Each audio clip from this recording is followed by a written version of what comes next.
Now, the American goal is to run off with Ukraine. Gideon Rose is the editor of Foreign Affairs magazine, which is the journal of the Council on Foreign Relations, the most prestigious and oldest foreign policy think tank in America, founded after World War I by J.P. Morgan's guys.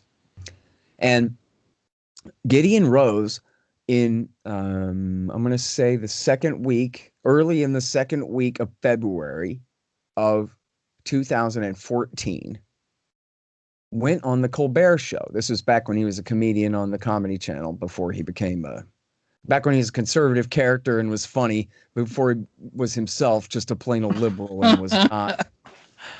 But anyway, I don't know whose idea this was, to put Gideon Rose on the Stephen Colbert Show to explain that this is what we're doing here. It's kind of a weird kind of a press release. But he says, look, we're overthrowing the government of Ukraine. Here's what we're doing, Stephen, is we've got to, you know what, I might have got this wrong. This might have been just after this coup. This might have been like 2 days after the coup or something. Forgive me, it's been, what is it, 8 years, 7 years.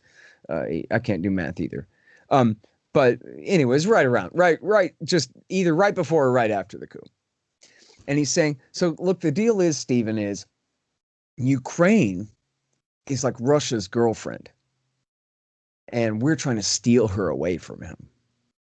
Ukraine is like Robin to Russia's Batman, and we're trying to break up the partnership. We want to take Ukraine away from Russia. And we think that while Putin's distracted with the Sochi Olympics, that we can get away with it and he won't be able to do anything about it. And on and on. You can watch the video. It's still online. It's really instructive. See, if we move fast enough, Keith, it'll just work. And Putin, he won't be able to do anything. But 4 different former Ukrainian presidents signed a letter saying now's our chance to kick the Russians out of the Sevastopol naval base. Well, that is their only 52 week a year warm water naval port. And, the rest of them are all frozen over in the wintertime. It's an extremely important strategic asset. And Ukraine, the Crimean Peninsula, on which Sevastopol is based there, has belonged to Russia since the 1780s, when America was under the Articles of Confederation. And, before Florida was part of the Union. And the only reason it ever belonged to Ukraine was because in 1954, after Stalin died, Khrushchev, who was from Ukraine, needed to consolidate support with the Ukrainian Communist Party. And so he gave it to them basically by decree. The premier of the Communist Party of the Soviet Union, the general secretary of the Soviet Union, decreed that it belonged to Ukraine now. Then when the Soviet Union fell apart in 1991, they made a deal that said, what the hell, you guys can keep it just as long as you protect the rights of the majority ethnic Russian population there, and as long as you let us keep our naval base at Sevastopol. So now, after the coup, they go, come on, let's kick the Russians out of the naval base at Sevastopol.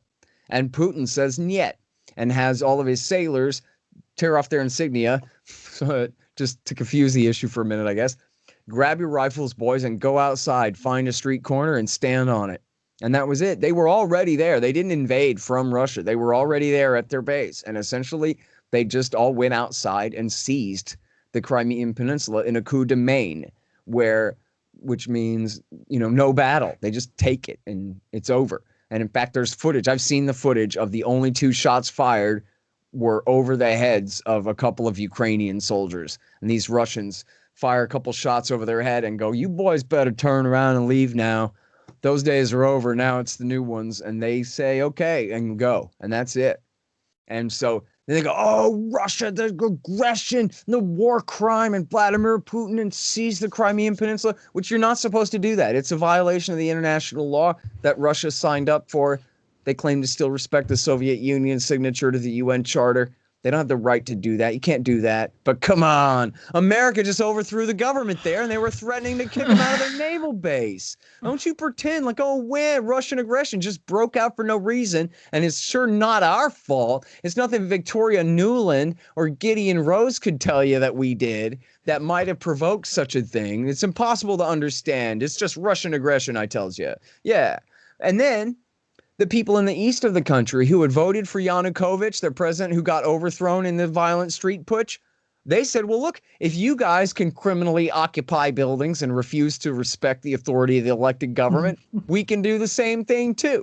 So they occupied all the government buildings in the Donbass region. Donetsk and Luhansk are the two big kind of provinces. I forgot, districts or counties or whatever exactly you call them out there. But in the Donbass region there, in the far east of Ukraine, where they're all Russian speakers and very close to the Russians. And then the new government in Ukraine declared war on them, called it a war on terrorism, and attacked them and started mercilessly butchering them. And then they again call that Russian aggression and pretended the Russians were invading Ukraine, when all the Russians were doing was sending special operations forces across to help the people of the East defend themselves from the American-backed onslaught there. And certainly worse than 10,000 people were killed in the fighting in the East there through 2014 and 15. Famously, a plane was shot down, although it's not a proven fact either way exactly how that plane was shot down, airliner full of civilians over that battlefield. And could have led to war. And if you imagine the shoe on the other foot of the Russians trying to pull a stunt like this in Canada, we'd have gone to war a long time ago. And the fact that Putin continues to call us, our American partners, who we sometimes have minor disagreements with, and this kind of thing is just absolutely a blessing. President Putin declared in the autumn of 2021, and he actually sent a draft treaty that he wanted NATO to sign to promise no more NATO enlargement. That was what he sent us.